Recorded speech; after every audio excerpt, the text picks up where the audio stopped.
Well, I realized recently that I am such a Jew because I wrote my art lecture on a scroll.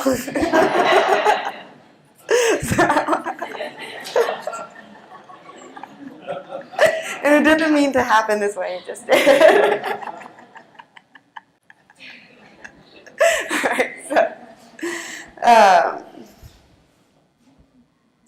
Alright, this is Magic Fingers, and it's actually the first of my inhabited sculptures that I made. And, sorry, I'm going to be kicking my And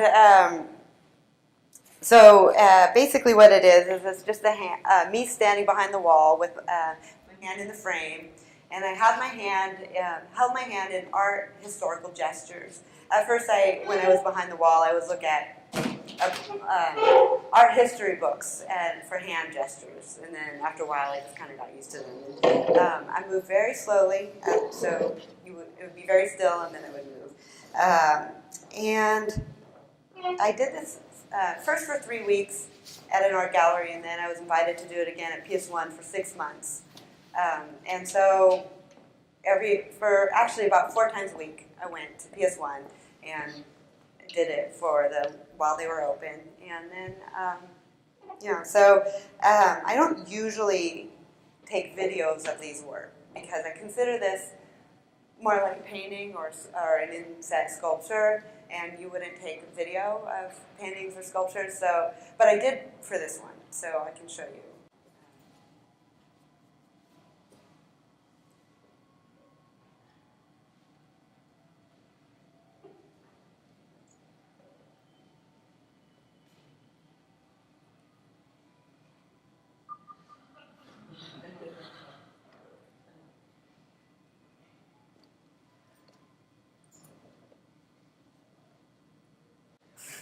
This is real footage to it. Yeah. I don't know that when he's looking at me, I just happened to turn after he walked away at the very moment. But it was a good clip to choose. So why incorporate my body into my work? My most important reason for doing so is because I wanted to push the boundaries of what a Duchampian ready-made could be. And if you can incorporate or appropriate any object and make it into a ready-made, then what would happen if you used the human body? And what are the implications of that? If you use the human body, can it be sold? Can it, if I want to take a break, what if the exhibition is 6 months long? Then what happens? And what does it mean for the longevity of the artwork if it's made from ephemeral materials, and how can I accommodate that? So this was my solution, which is to put a will return sign in the frame when I'm not there to show when I'll come back. And the sign solves all these problems, and the thing is it can go on indefinitely because no one knows which 10 a.m., p.m. I might be there. And but then, of course, there's a conceit, which is that one day I won't return. And so what happens is the will return sign, which starts out talking about me coming back and eventually, so it's like, focus on my presence. Eventually it starts to become a focus on my absence because you start to think, wait a minute, she's not going to come back one day. So in the end, what I think about these works is they're about me being there, but they're also about me not being there. And that theme of presence and absence, I keep finding, reoccurs in my work, along with the will return sign. So sometimes the theme of absence is presented in funny ways, and there's always a dark side of the humor. And so much of our world becomes a metaphor for the passage of time or mortality within my work, including the trappings of the world of commerce. And like this is a necklace display, and I'm always turning to the writings of Walter Benjamin, or people say Benjamin, but then they don't say Walter. So It's like, is it Walter Benjamin or is it Walter Benjamin? I don't,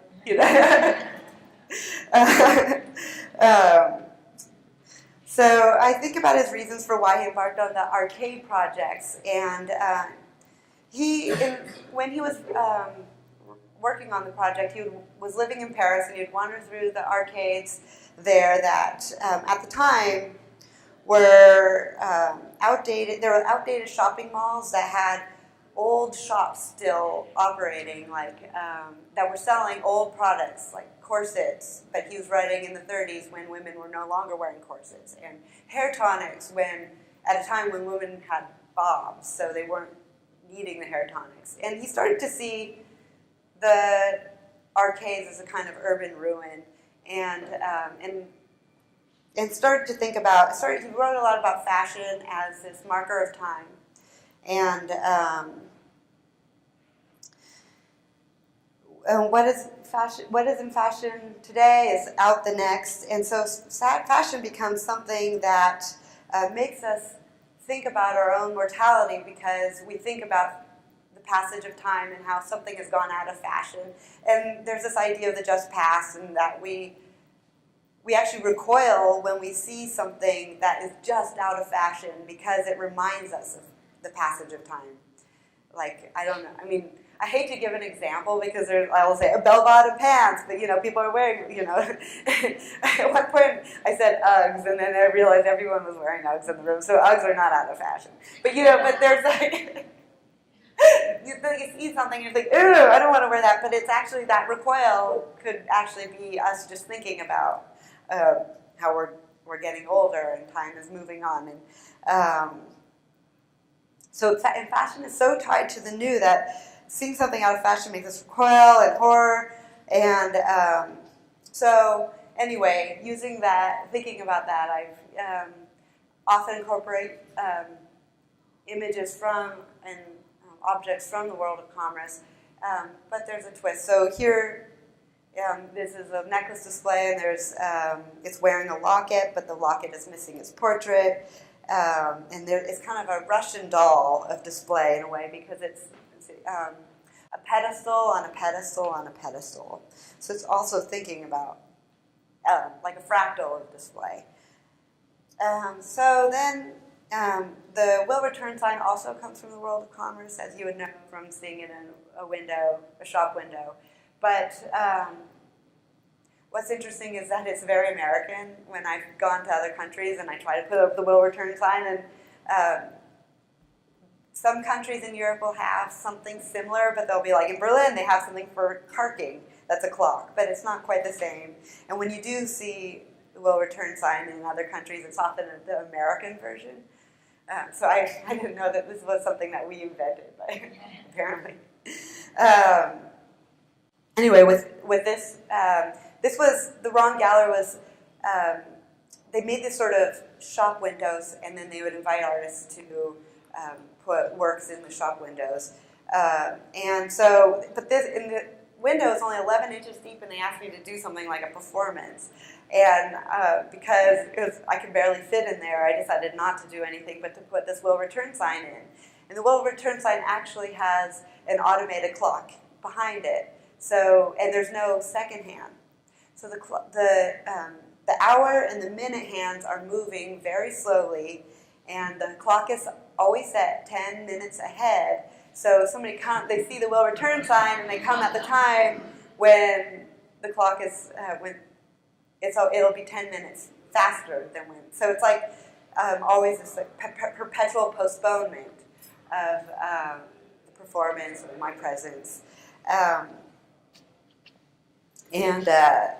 Let's see. So in the other space, so the Ron Galler had two spaces, and then this is the other space, and actually the words are reversed on purpose. The gallery did that by the door has the words backwards. So what you're doing is you're standing outside looking in, and so I decided to play with that inside-outside reversal and put a pile of ice on the inside of the space, and I was able. It was so cold when I installed it. It was the beginning of January, and it was starting to form this, like very clean cone. And then I put I made the cone as high as my head, so in the end it was actually 900 pounds of ice. And I made the cone is about my height, and I put a top hat on top. And the idea is that as the seasons would change, because this was installed in January, and I knew that it was over in April, so I had a season change. So as the seasons changed, the top hat would slowly, the ice would melt, and the top hat would slowly perform as like a dance in a way as it would go to the ground. This is about beginning of March, and so where you can see the top hat is down. And I originally had hoped there would be a big puddle and that it would melt faster, but actually it melted so slowly that it was, there was actually very little puddle. And the hope for the puddle was that passersby on the street would walk by, and their footprints would go through the puddle, and you would see footprints walking away. But that didn't happen, but I still think of it as like a disappearing act because it evaporated. And let's see. So performance and performance iconography and iconography theater, especially vaudeville, and top hats, canes, curtains is a subject in my work. I use it a lot as imagery in my work, and it's interesting because I do performance, but I'll use my body like a performance, but I actually don't call them performances because I think of them as me becoming part of sculpture, not a performance. So, but I use the imagery of performance, so it's very confusing. When I am in my work, I don't actually say I'm performing, I'm inhabiting the work. So for me, that's different. In this exhibition, there was a player piano, and it played a ragtime version of the Bee Gees' "Staying Alive," which, if you saw the video, dancing over there, that's the same. That was actually performed by this piano, but because it's a player piano, there's no performers. But we actually, because in the video over there's me and a skeleton, so we actually. I had my husband, who's a composer. I commissioned him to write it, to arrange the Bee Gees' "Staying Alive," and he did it for 4 hands. So there's 2 people sitting there playing it. That's why it's very elaborate. So then there's a small stage or theater set right there with the curtains, and I'm actually the rigger, and I'm standing behind the curtain. And in this shot, you can see my foot, but most of the time you can't. The curtains were just moving back and forth and dancing to the song, and like this. So they're open and close, and then there was a big open, And then in the corner was that video, which you saw, with the video of the skeleton and myself, and I can.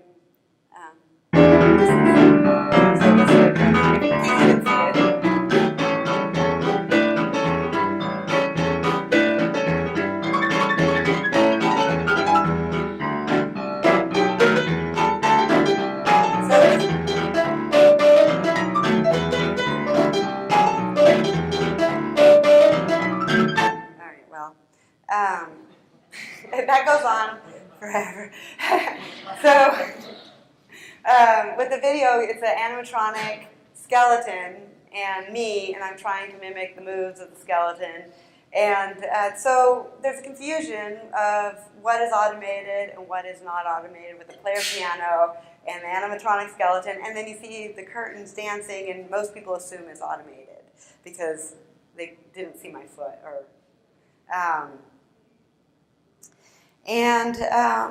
Let's see. So with this video, we're doing a synchronized dance, and it's based on, as you probably guessed, the Baroque imagery of the Dance of Death, which, if you're not familiar with, is a genre that was since late Middle Ages through 18th century used quite a lot of images. Like you might see one by Holbein did a whole series and it was of a skeleton and then everyday people like a baker or the Duchess dancing with a skeleton, or sometimes skeletons playing an instrument. And the idea is that when the music is over and the dance is over, then the person who is the baker dies, or the Duchess dies. In my case, this video is us dancing, but it's on an infinite loop, and it just keeps going and going and going. And when you play put it on a DVD player, then you have it on a continuous loop. So it never ends. It just goes and goes and goes. So it's actually subverting the idea of the dance of death and actually suggesting that maybe it's like, dance of immortality. Which is, so it's kind of like my update of the vanitas genre, which you'll see in my other work.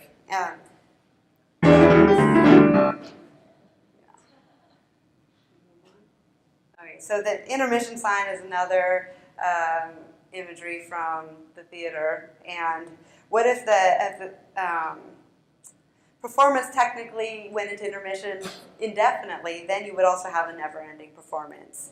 And so also what's interesting to me often is the periphery of what's happening in performance and not actually the main performance. So my interest in curtains and intermission signs. There's another, as you saw, there's clown drawing. I do watercolors as well, and these are actually the borders of intertitles from silent films. So they truly emphasize the silence of the silent film by focusing on what is seen around the text but cannot be read, which is another example of me looking at just outside of what's the main focus. So as you'll notice in a lot of my inhabited work and other works where I use my body, I often don't use my face, and or when you do see my face, it's because I'm playing a character rather than actually me. And I've been thinking a lot about that in the last few years, and especially this year. And I began making art in a moment when identity art was really so prevalent, and I was maybe in a mode of thinking so idealistically that I was I don't want to make work that talks about my gender or about my personal experience, and I had been studying.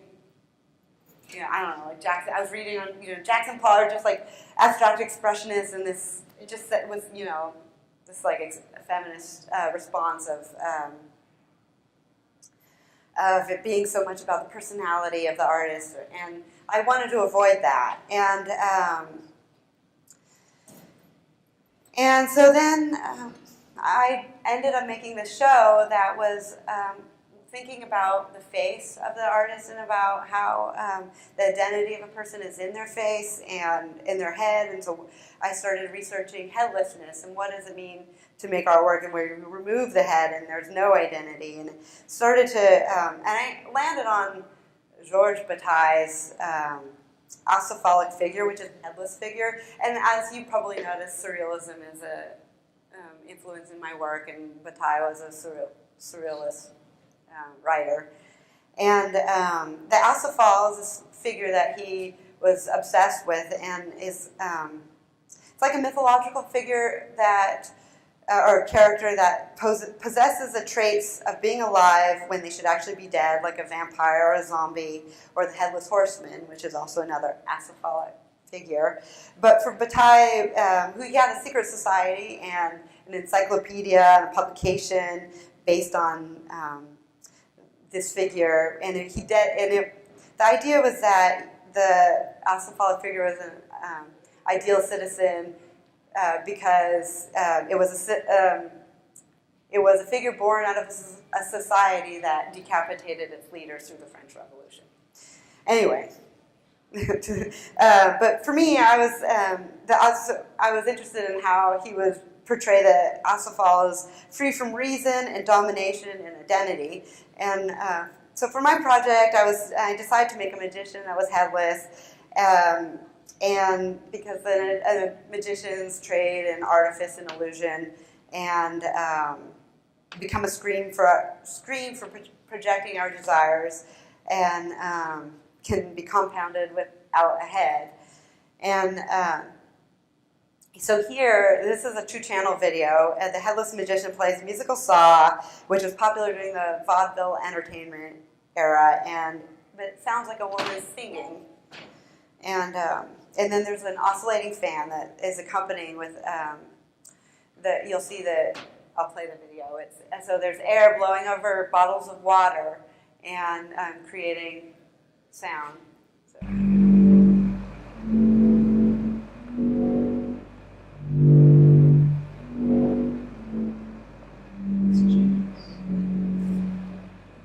It works. You can set it up, and it's very quiet. This is actually, I had to do it in a studio, so I can mic this in.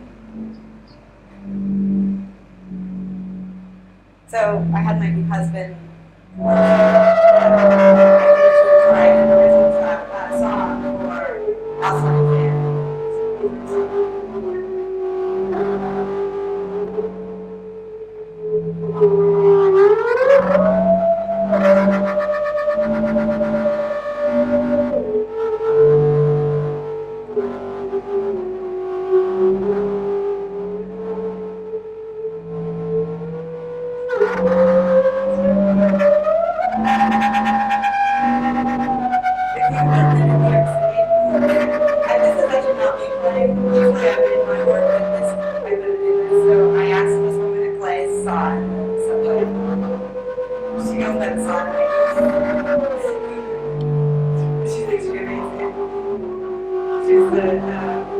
In-house saw player for a very open band. And the Israeli orchestra.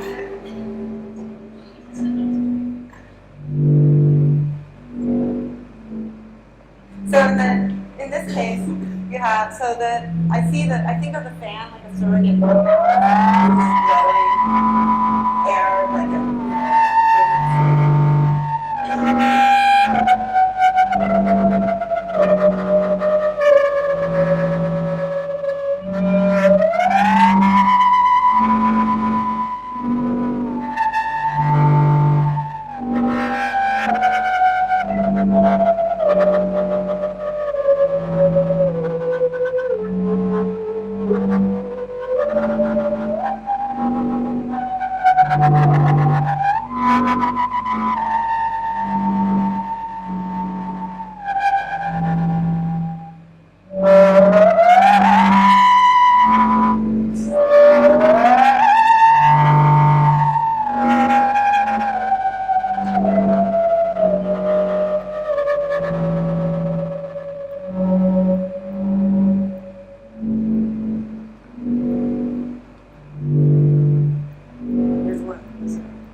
that's how the video was installed in the installation. And the thing about the musical saw is that while it also sounds like a woman singing, it is used as, or a saw is used as the instrument of decapitation in the grand saw the lady illusion. And so I decided to use that illusion and to create a sort of hyperbolic figure of the magician by sawing the magician's head off. So there's this. So this is the saw the lady, and the idea is that when the magician's not there, there's a will return sign, but the head remains, so that there's an alcoholic figure walking around,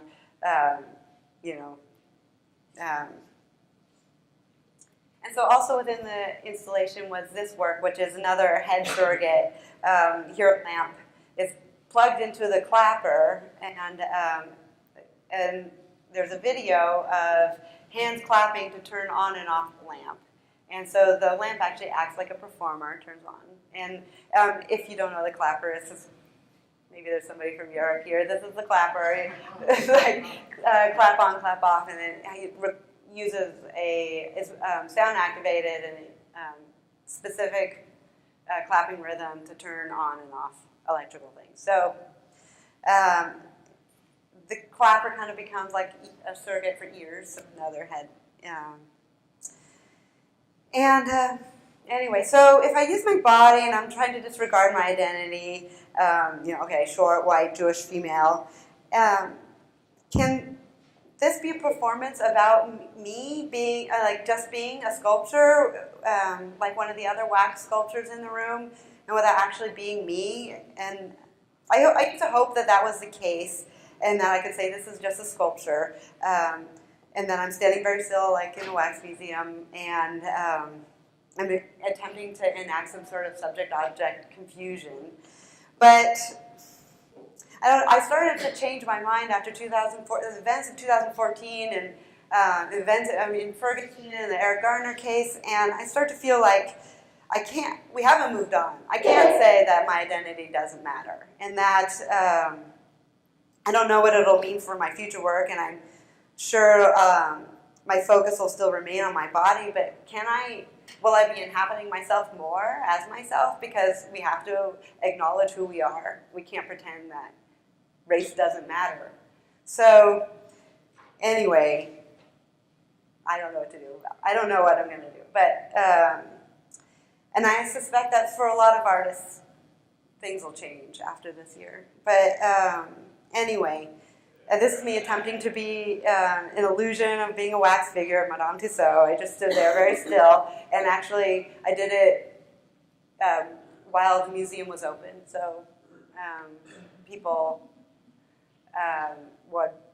thought, oh, that is a very realistic wax figure. And unfortunately, I couldn't hold my pose for so long because I started laughing.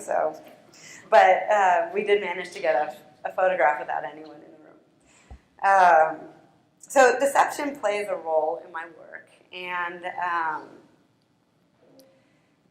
so this is this work, which you've seen in the galleries, appears to be a simple vase of flowers, and but the thing that's different about it is that some of the flowers are natural and some of them are artificial, and over time the truth will be revealed, and the flowers that are natural will wilt and reveal themselves.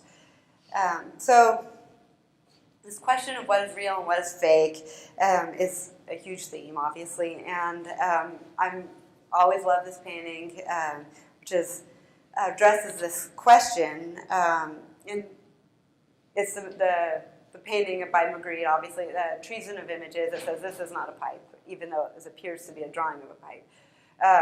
So I decided to use this painting as a jumping off point for an exhibition.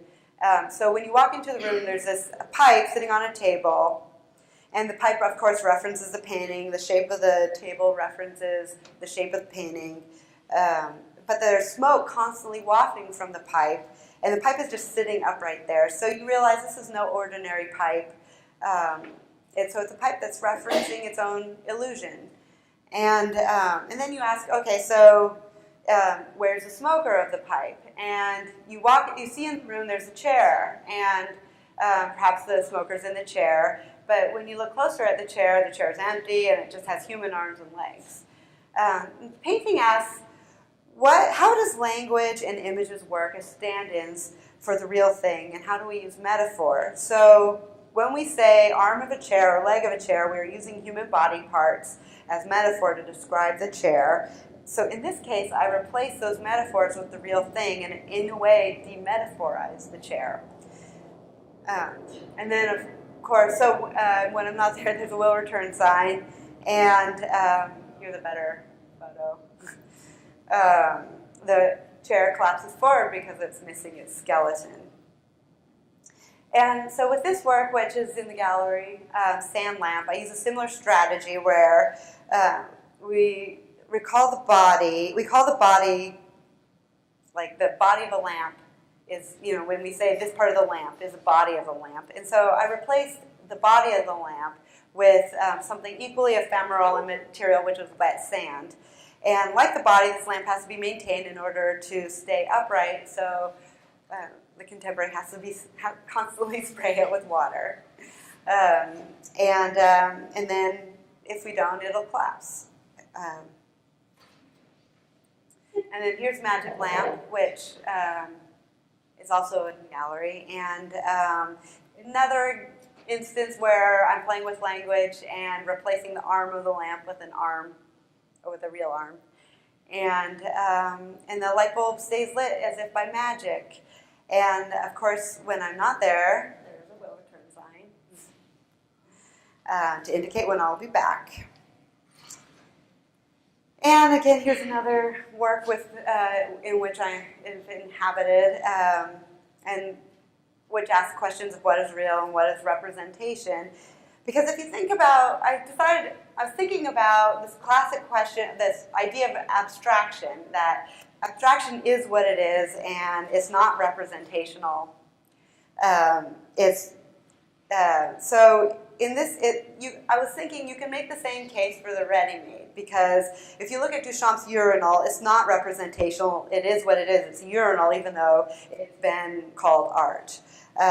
So I decided to combine that idea of using my body as a ready-made with an abstract sculpture. And basically, it's an abstract gag on, abstract sculpture with found objects, including an arm and a leg, and there's a pop-up gag in the butt, which you can't see, which is one of those cans, and when you pull the lid off, like a worm pops out.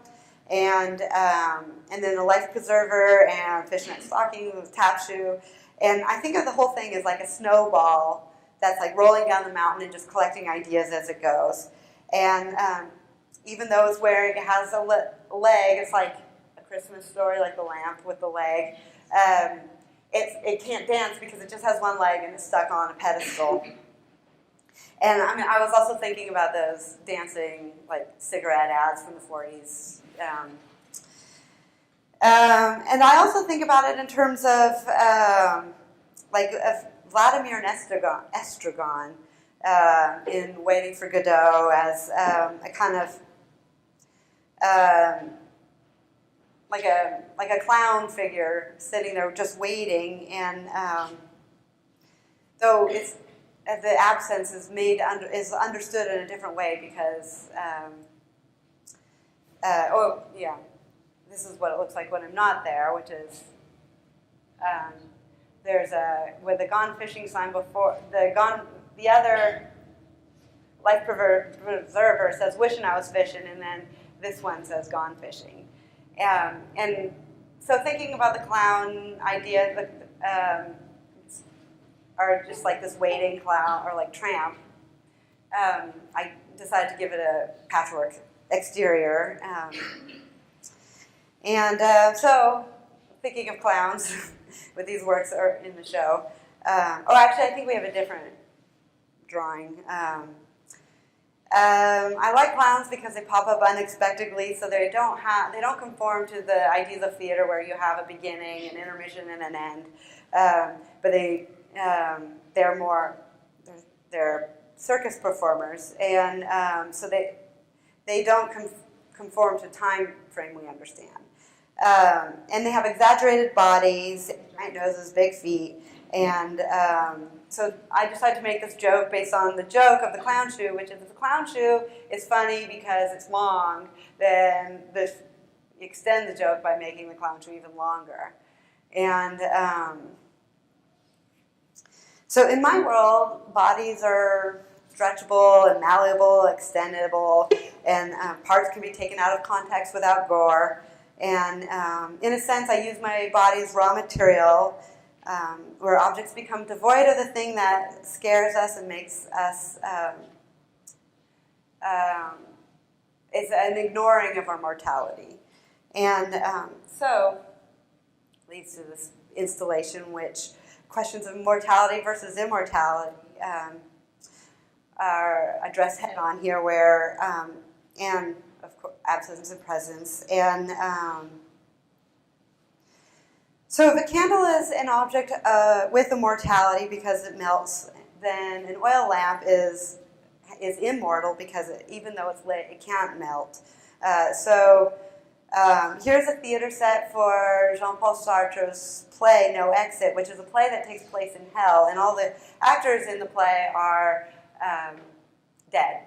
And so I took the set directions from the play, and which is 19th century drawing room with a fireplace with a bronze statue on the fireplace, or it's like Second Empire style furniture, and including the Savonarola chair. Which is a chair named after the friar who founded the bonfire of the Vanities in like the 1500s, I think.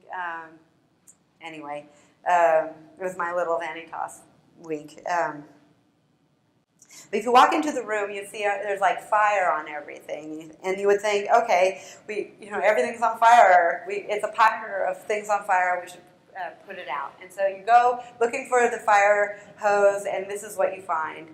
And instead of water dispensing from the hose, there's a hand. So it's kind of a surreal joke in which what should be used, what does used to put out fire, what doesn't burn is actually does burn. So the hand is ephemeral too, and it leaves. Of course, hand has to have a coffee break.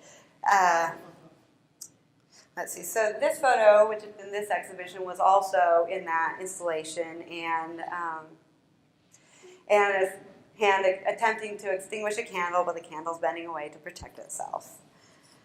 So I have one more work that I couldn't fit in thematically, but I'll show it to you. But it's called Rug, Rug, Rug, Rug, Rug, and it's just a stack of bodies based on the story of illusion of Aesop's fable of the wolf in sheep's clothing, and of the idea of not trusting what you see. And here you have a wolf in sheep's clothing, or it actually begins with, so there's a bear in sheep's clothing, the wolf is in the sheep's clothing, then I'm in the wolf clothing, and then we're all on top of a rug. And so basically what it is, it's like in a rug store, you have a stack of rugs, but it's also the history of civilization because it goes from caveman furniture to apartment furniture. So that's all. Any questions?